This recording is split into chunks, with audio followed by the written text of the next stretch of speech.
अस्सलामुअलैकुम फ्रेंड्स, कैसे हैं आप सब। आज मैं रूबी कराची फूड में बहुत ही मज़ेदार से पकोड़े लेके आई हूँ। तो जी आज हमने बनाए हैं बंद गोभी के पकोड़े, जिसे कैबिज पकोड़ा भी कहते। बहुत ही मज़ेदार से बनते हैं और बहुत ही क्रिस्पी होते हैं।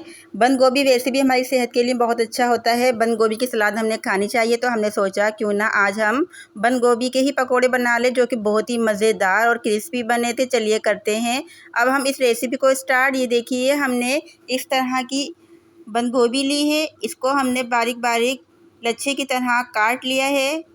बंद गोभी के लच्छों की हमें जितनी ज़रूरत थी हमने इतने काट लिए हैं। ये देखिए इस क्वांटिटी में हमने काटे हैं। हमें इतने ही केबिज के पकोड़े तैयार करने थे। सबसे पहले हमने इसको अच्छी तरह से वॉश करके इसको स्टैंड कर लिया था और थोड़ी सी इसमें तकरीबन एक मीडियम साइज़ की प्याज डाल दी है, हरी मिर्च हरा धनिया डाल दिया है इसके अंदर, जो कि बहुत ही मज़ेदार लगता है।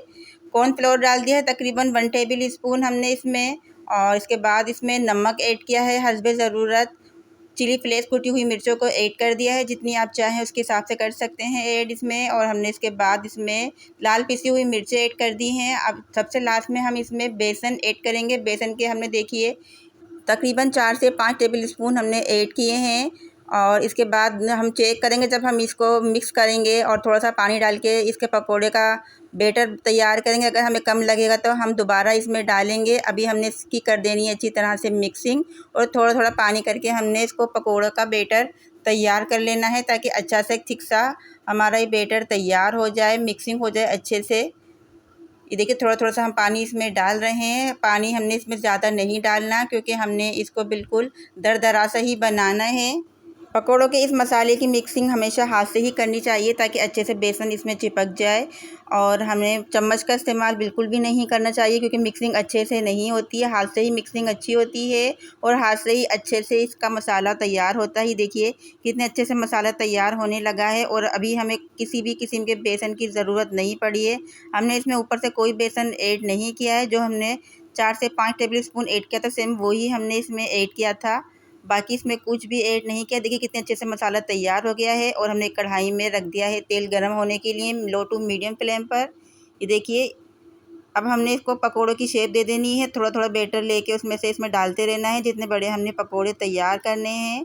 देखिए कितने अच्छे से पकोड़े तैयार हो रहे हैं। मसाला इतने अच्छे से बना है कि पकोड़े आराम से इसकी शेप बन रही है। जितने आ सकते हैं कढ़ाई में हमने उतने इसमें डाल दिए हैं। थोड़ी देर के लिए हमने छोड़ दिया था। अब हमने इसकी साइडों को चेंज कर लेना है।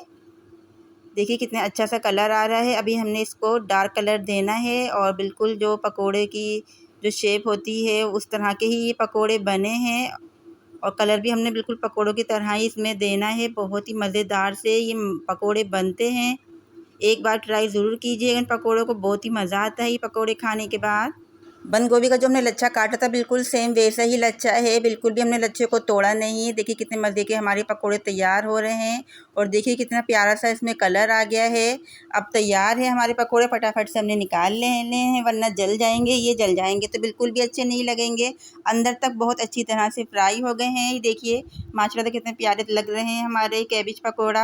अब हमने सेम इसी तरह से ही दोबारा से कढ़ाई में डाल देना है दूसरे बेच को। जितने भी पकोड़े आ सकते हैं कढ़ाई में हमने उतने डाल देने हैं। और देखिए कितने अच्छे से अभी तक इसका लच्छा बरकरार है। बिल्कुल भी लच्छा इसका टूटा नहीं है, और ना ही लच्छा नरम हुआ है। बहुत ही मज़ेदार से ये हमारे केबिज लच्छा पकोड़ा तैयार हो रहे हैं। पहला बेच भी हमारा बहुत अच्छे से ही तैयार हो गया है, और इंशाल्लाह ये बेच भी हमारा बहुत ही अच्छे से तैयार हो गया है। देखिए इतने पकोड़े आ गए हैं कढ़ाई में। थोड़ी देर के लिए हमने इसको भी छोड़ दिया था। अब हमने इसकी भी साइडों को चेंज कर लिया है, ताकि हर तरफ से एक जैसा ही कलर आ जाए। बहुत ही मज़ेदार से ही लच्छा पकोड़े हमारे तैयार हो रहे हैं। एक एक करके हमने साइडों को कर देना है चेंज। बहुत ही अच्छी सी खुशबू आती है। केबिज की तो खुशबू होती ही माशाल्लाह से बहुत अच्छी है, और पकोड़ों की भी बहुत ही अच्छी होती है। दोनों की कंबाइन होके बहुत ही मज़ेदार सी खुशबू आती है। देखिए ये बेच भी हमारा तकरीबन तैयार हो गया है। इसको भी हमने निकाल लेना है। माशाल्लाह से बहुत ही मज़ेदार से यमी पकोड़े हमारे तैयार हो गए हैं। अब हमने इनको निकाल लेना है। सारे पकोड़े हमारे तकरीबन फ्राई हो गए हैं। अब हम दिखाएंगे केबिज पकोड़ा का फ़ाइनल लुक। ये देखिए माशाल्लाह से कितने मज़ेदार से ये पकोड़े तैयार हुए हैं। तोड़ के दिखाते हैं हम अंदर से कितना अच्छा पकोड़ा तैयार हुआ है। देखिए इसमें प्याज भी हमने ऐड की थी जो कि बहुत ही मज़े की क्रंची लगती है, और बंद गोभी भी हमारा क्रंची ही है। इसके अंदर बहुत ही मज़ेदार लगते हैं। एक बार ट्राई ज़रूर कीजिएगा इसी तरीके से।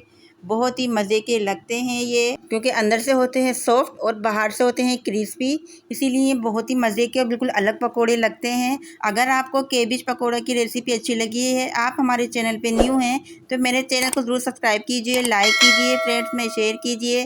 कमेंट्स में बताना नहीं भूलिएगा कि कैसी लगी है केबिज पकोड़े की रेसिपी, और दीजिए इजाज़त अगली रेसिपी तक के लिए। अल्लाह हाफ़िज़।